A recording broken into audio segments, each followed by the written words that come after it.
Hey everybody, a couple of viewers have been asking questions like, how do I create my videos? What kind of equipment do I use? Software, processes, all that kind of stuff. So in today's video, we are going to take a behind the scenes look at how I make the videos for my channel. Let's go.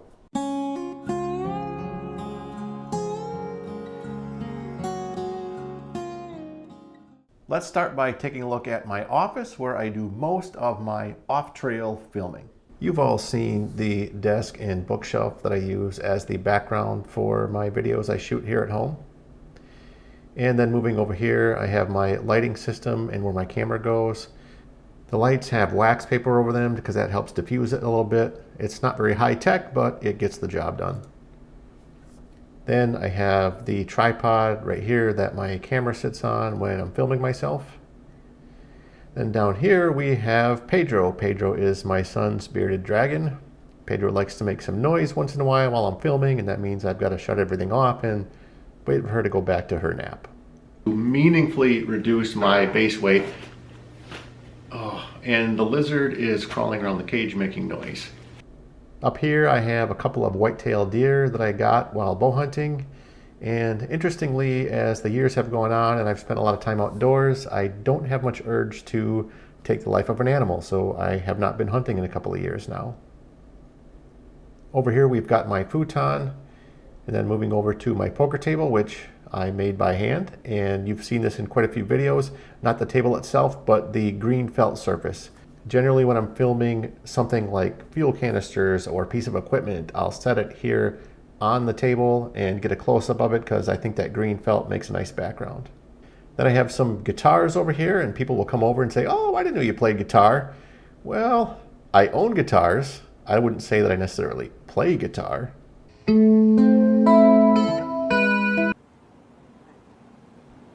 No stairway. Denied. And that wraps it up. We're back where we started. Moving on to equipment, the camera I use is the Canon G7X Mark II. This is a point and shoot camera that weighs in at 11.4 ounces on my scale. I've modified mine with a dead cat, which is used to help with wind noise. And it goes over the external microphone, and I glued some Velcro on there, and this thing really works. I find this camera to be versatile, easy to use, and it's actually pretty popular with a lot of vloggers and YouTubers out there.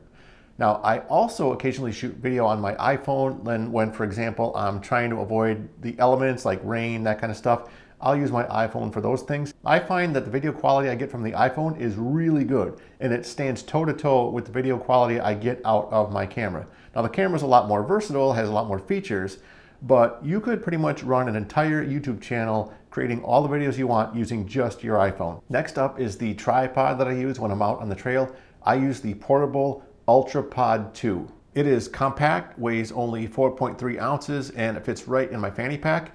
The funny thing is, I really don't use this all that often when you see me doing those walk-by shots on the trail. Most of the time, I just find a rock or a log and I set the camera on that, which I find to be quick and easy. Generally, about the only time I actually use this tripod is when I'm doing those around the camp type shots, or when I'm doing something like a time-lapse photo where the camera needs to be perfectly still. The tripod I use while filming indoors is just a cheapo Amazon Basics tripod that I got for like 20 bucks. Now, this is a piece of equipment that I'd really like to upgrade because it's so cheap and flimsy that it moves around when I'm even doing things like turning my camera on and off. A better tripod would be much more stable and a lot easier for me to use without shifting my camera while I'm doing filming. For lighting, I use two ESDDI model PLV 380 lights for lighting my face while I'm filming. I've modified these things with a couple layers of wax paper to help diffuse the light, as before it was just casting way too many shadows in my face. One of these sits on one of those cheapo Amazon tripods, and the other one is on a portable tripod that I got for free when I bought the lights. These lights do work okay and they're effective. However, I would like to upgrade to something more like a softbox, which is a lot easier to use because it's softer light and it casts far fewer shadows on your face. Moving on to sound. Now, one of the disadvantages of my camera is that it does not have a jack for an external mic, and the sound quality coming out of the camera itself is kind of crappy, so I need to use a separate mic, and then I blend that sound together when I'm in the editing phase. What I'm using is the Zoom H1N portable audio recorder along with a purple Panda lavalier microphone, and I use that to record my voice to go along with all my videos. I do not take this setup with me when I'm out on the trail. I just use the audio that comes out of my camera because for outdoor type shooting, it seems to work just fine. I really do like the setup for indoor stuff and outdoor around the house, and I don't see myself changing it anytime soon. Let's talk about software. There are several pieces of software that I use in my process. The engine that drives the entire thing is my video editing software, which is DaVinci Resolve. This is an extremely powerful package that is free. Now you can upgrade to a commercial version for like 200 bucks, but the free version does everything I need it to do, and it is amazing. If you can imagine it, you can do it in DaVinci Resolve. Here's an example where my niece and nephew went on a trail walk with me and they started fighting with sticks, and I turned it into like a lightsaber battle for them, and they really got a kick out of it. Check this out.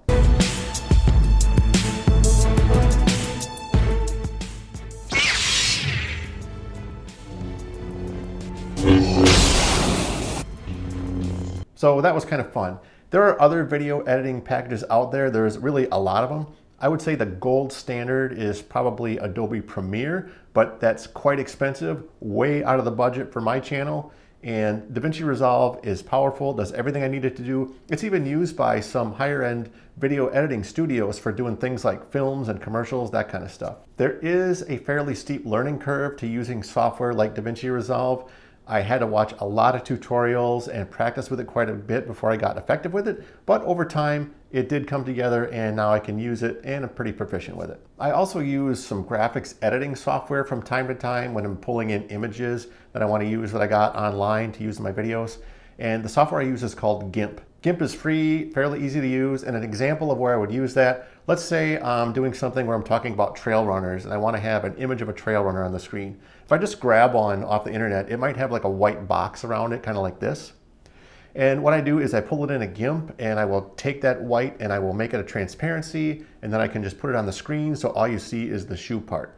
Pretty slick and easy, not too difficult to use. It only takes a minute or so to make that kind of an adjustment. So that's most of the time why I would use something like GIMP. The last software thing I'll talk about, which isn't really software, is the music that I use. I use the free audio library that comes with a YouTube channel. It has a ton of stuff in it and it's pretty good. A lot of variety, a lot of different options. One of the things I'd like to do someday, if my channel ever grows enough to the point where it generates enough income to support this, is to get a subscription to something like Artlist. The Artlist music and those music subscription services have far better quality music, and it can really make a big difference in the quality of your videos when you have good audio tracks behind them. Let's talk about the process that I use for creating my videos. Really, the first thing I do is I gotta have an idea, and I keep a running list of ideas. Anytime something comes to mind, I'll quick jot it down and add it to my list. So when I decide I'm gonna make a video on a particular topic, like this one for example, a behind the scenes view of the channel, the first thing I do is I just make a bullet pointed list of the higher level topics I want to talk about. And then from there, I'll go back and I'll take each higher level topic and I'll break that down into a bullet pointed list of subtopics underneath that. At that point, what I'll do is I will make a list of the different B-roll shots I'm going to need to go along with the video. An example of B-roll would be like earlier in this video where I had that video of my camera that I showed to go along with when I was talking about it. That video of my camera would be B-roll. So I need anywhere from a couple to a couple dozen B-roll shots for each video, and so I got to make a list of those so I know which ones I have to grab. Most of the time I will film the talking part first and then go do the B-roll part. Before I start the talking part of the video, there's a little bit of prep work I have to do, and it's not just about making sure my hair is combed.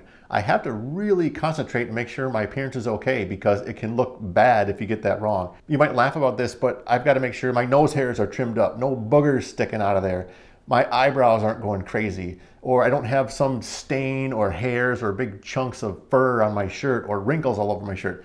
And all that stuff is stuff that's happened, and I've gone back and rewatched the video and gone, oh, I can't use this because this is messed up. So you really got to pay attention to that stuff, something I never really thought about before I started doing this. Once it's time to start doing the filming, what I like to do is kind of break it up into like 30 to 60 second clips of me talking. If I'm going to do about a 10-minute video, it usually takes me somewhere between 30 to 60 minutes to do all the filming for that. And then from there, I go back and I upload all the audio and video to my computer, and then I have to check it to make sure it's okay. Many times it's not. Examples of things that go wrong are, my camera will decide it wants to focus on my bookshelf instead of me, or I forget to hit the record button on my audio recorder, so I go back and I've got a video with no audio track to go along with it.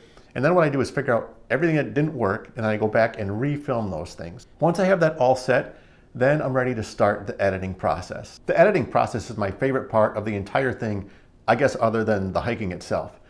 Editing is where you can actually use art and creativity and just kind of make the video your own and personalize it. The process for editing is to pull the clips into DaVinci Resolve one at a time, and then I just go and trim them down to the parts that I want to use. A lot of times what I'll do is I will actually trim out any unnecessary pauses or anytime I stumble over any words to try to make the video as, I guess, succinct as possible. After I get the talking part of the video done, I will go back and add any type of B-roll or any type of text that I want to add to it, all that kind of stuff. I have a very similar process when I'm doing hiking and outdoor videos as well. I will get all of the walking and hiking parts done first, then I'll go back, add any B-roll I wanted to add any text I wanted to add, that kind of stuff. Once I have all that stuff in DaVinci Resolve, I will watch the video end to end and then make any last minute edits. From there, I render it. What that means is you essentially compile it into one full video, and then I can upload it to YouTube. However, it's not ready for you guys yet. There is another step in the process. I set it to private, so I'm the only one that can see it.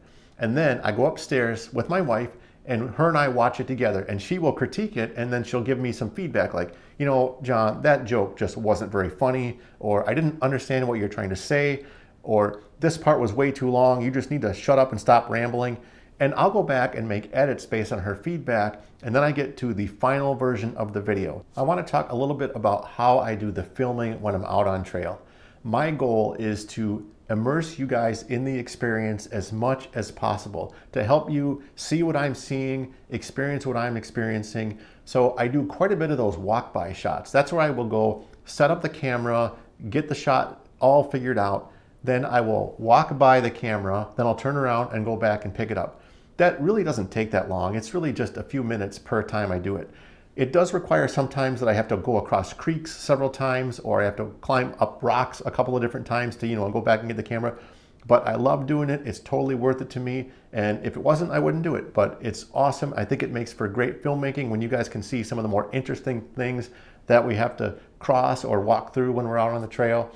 So that's how I do that. Just a lot of set up the camera, walk by, go back and get the camera. Aside from just me walking, I like to capture for you guys the environment itself. And I try to mix it up between close-up shots, medium range shots, and long range shots, just to give you guys a different perspective on what's out there. Then from there, one more thing I like to do is just get some general stuff around camp. So usually at least once or twice per day, I'll set the camera up on the tripod and just kind of film what's going on around camp. Sometimes I use those shots and sometimes I don't, depending on how they turned out.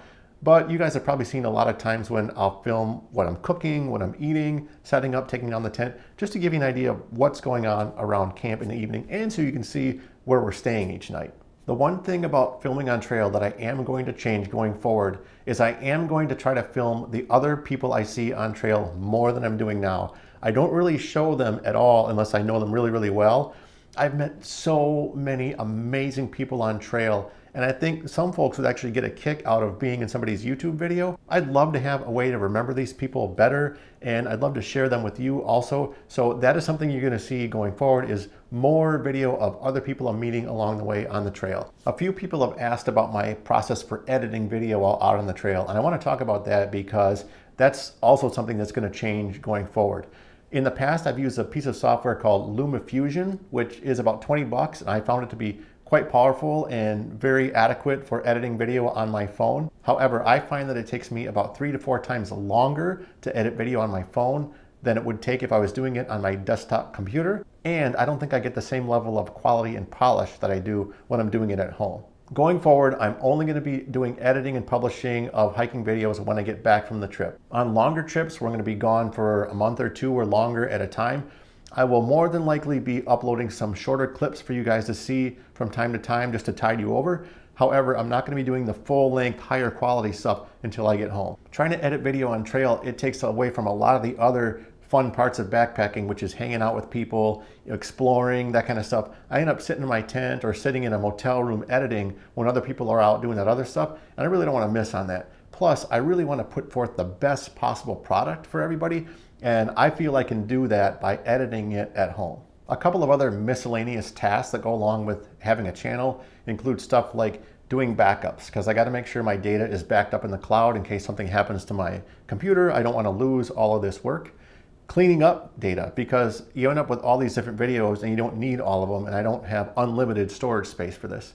Maintaining my website is another thing that I do. My website, I have not put a ton of effort into it, but it's out there. There's a link to it in every description so you can see kind of the equipment that I use. That's the main thing that I have out there right now. And then lastly, another thing I do that takes up some time is looking through music. So I do spend a lot of time in the YouTube music library trying to find music that goes along with my videos.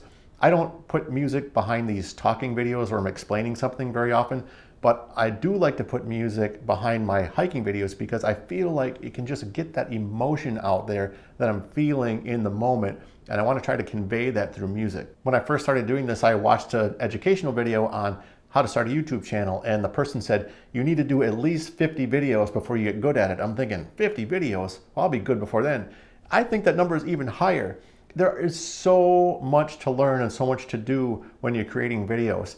I've taken photography classes online now, video editing and filmmaking classes, trying to learn about sound, about colorization, about editing techniques. There's just so much involved in this that I had no idea all this stuff even existed before. I would say go out to your favorite YouTuber and look at the stuff that they were doing when they very first got started and compare that to now.